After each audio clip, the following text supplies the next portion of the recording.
কোনো ধরনের আইনি প্রক্রিয়া ছাড়াই সুব্রত বাইনকে রাতের অন্ধকারে সিলেট সীমান্ত দিয়ে দেশে নিয়ে আসা হয়েছিল লন্ডনে রাজনৈতিক কিলিং মিশনে পাঠাতে।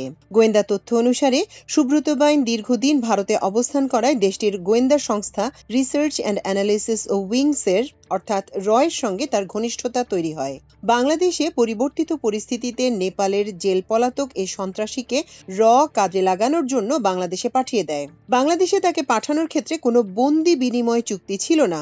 সুব্রত বাইনকে বাংলাদেশে পাঠানো হয়েছে ২০২২ সালের ফেব্রুয়ারি মাসে কোনো এক গভীর রাতে, যা আদালতে এক স্বীকারোক্তিমূলক জবানবন্দিতেও তিনি জানিয়েছেন। সুব্রত বাইনের দেয়া এ তথ্য বৃহস্পতিবার দেশের সব সংবাদ মাধ্যমেও প্রকাশিত হয়েছে, যদিও কি কারণে তাকে বাংলাদেশে পাঠানো হয়েছে সে কথা তিনি জনসমক্ষে বলেননি। এর আগে দৈনিক আমার দেশ পত্রিকায় কানেকশন সুব্রত বাইন কিলিং মিশনে মাঠে শিরোনামে সংবাদ প্রকাশিত হয়েছিল। সেখানে কিলিং মিশনের বর্তমান রাজনৈতিক প্রেক্ষাপটে দুজন সমন্বয়কের নাম উল্লেখ করা হয়েছিল। তবে ওই সময় সুব্রত বাইনকে আওয়ামী লীগ দেশে নিয়ে আসার নেপথ্যের কারণটা জানা যায়নি।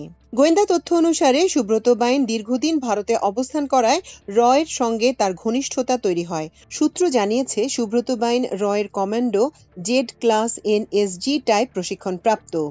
গ্রেনেড সহ মরণঘাতী ভারী অস্ত্র চালাতে পারদর্শী তিনি।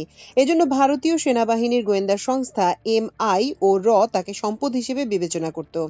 সুব্রতকে বন্দি বিনিময় চুক্তির মাধ্যমে আনা হয়নি, বরং হাসিনার প্রত্যক্ষ সহযোগিতায় NTMCর সাবেক মহাপরিচালক জিয়াউল হাসান দিল্লির রয়ের চিফ এবং অপারেশন হেডের সাথে সমন্বয় করে তাকে রাতের অন্ধকারে সিলেট সীমান্ত দিয়ে বাংলাদেশে ঢুকিয়ে দেয়। কলকাতা প্রেসিডেন্সি জেল থেকে তাকে রিমান্ডের কথা বলে এদেশে ২০২২ ফেব্রুয়ারিতে আনা হয়। সে সময় সুব্রতর উকিল বারবার কোর্টে তার নিরুদ্দেশ হবার তথ্য জানতে চাইলেও কোনো সদুত্তর পাননি। সুব্রত বাইনকে র্যাব হেডকোয়ার্টারে রেখে আরও প্রশিক্ষণ দেয়া হয়।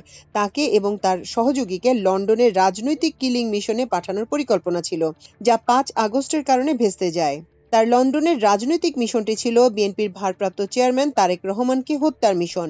সুব্রত বাইনকে স্নাইপার হিসেবে ব্যবহার করে তারেক রহমান জুমার নামাজ পড়তে যান যে মসজিদে, ওই মসজিদে যাওয়া আসার সময়টাকে বেছে নেয়ার পরিকল্পনা করা হয়েছিল। লন্ডনের কাজ শেষ হলে সুব্রতকেও পরবর্তীতে মেরে ফেলা হতো, যেন কোনো প্রমাণ না থাকে। ২০২৩ ফেব্রুয়ারি মাসে কলকাতার STF সুব্রতকে প্রেসিডেন্সি জেল থেকে বিশেষ ব্যবস্থায় বাংলাদেশের সিলেটের জৈন্তাপুর সীমান্ত দিয়ে র্যাবের কাছে হস্তান্তর করে। তারপর তাকে নিয়ে আসা হয় র্যাবের হেডকোয়ার্টারে।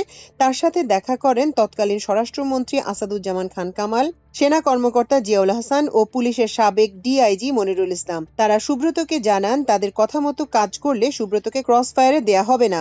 সুব্রত রাজি হলে তাকে জিয়াউল আহসান